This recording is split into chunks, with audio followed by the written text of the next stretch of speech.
2 Samuel 14. Joab, son of Zeruiah, knew that the king's heart longed for Absalom. So Joab sent someone to Tekoa, and had a wise woman brought from there. He said to her, "Pretend you are in mourning, dress in mourning clothes, and don't use any cosmetic lotions. Act like a woman who has spent many days grieving for the dead. Then go to the king, and speak these words to him."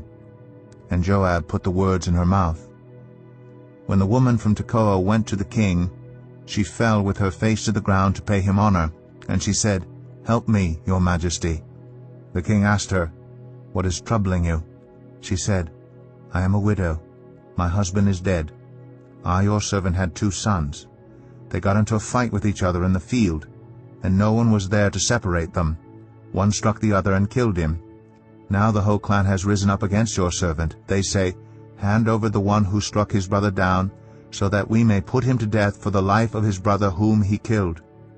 Then we will get rid of the heir as well.' They would put out the only burning coal I have left, leaving my husband neither name nor descendant on the face of the earth."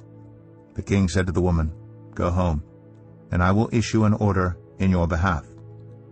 But the woman from Tekoa said to him, "Let my lord the king pardon me and my family, and let the king and his throne be without guilt." The king replied, "If anyone says anything to you, bring them to me, and they will not bother you again."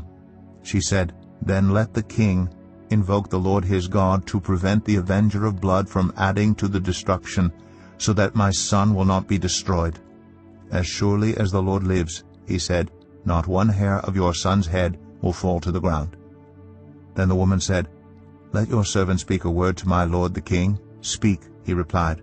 The woman said, "Why then have you devised a thing like this against the people of God? When the king says this, does he not convict himself? For the king has not brought back his banished son. Like water spilled on the ground, which cannot be recovered, so we must die. But that is not what God desires. Rather, he devises ways so that a banished person does not remain banished from him. And now I have come to say this to my lord the king, because the people have made me afraid. Your servant thought, I will speak to the king.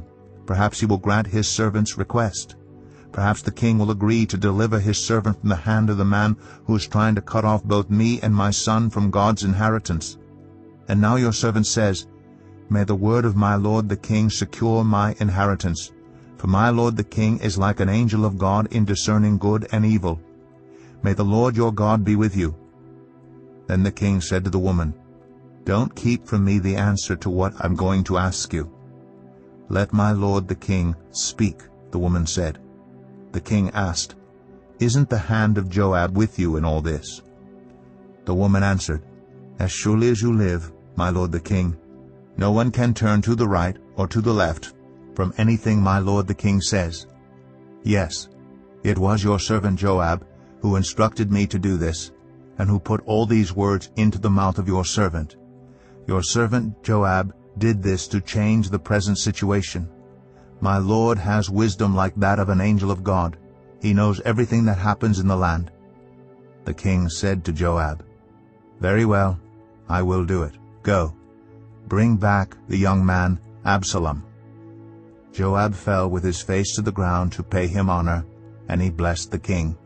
Joab said, "Today your servant knows that he has found favor in your eyes, my lord the king, because the king has granted his servant's request." Then Joab went to Geshur and brought Absalom back to Jerusalem. But the king said, "He must go to his own house. He must not see my face." So Absalom went to his own house and did not see the face of the king. In all Israel there was not a man so highly praised for his handsome appearance as Absalom. From the top of his head to the sole of his foot there was no blemish in him.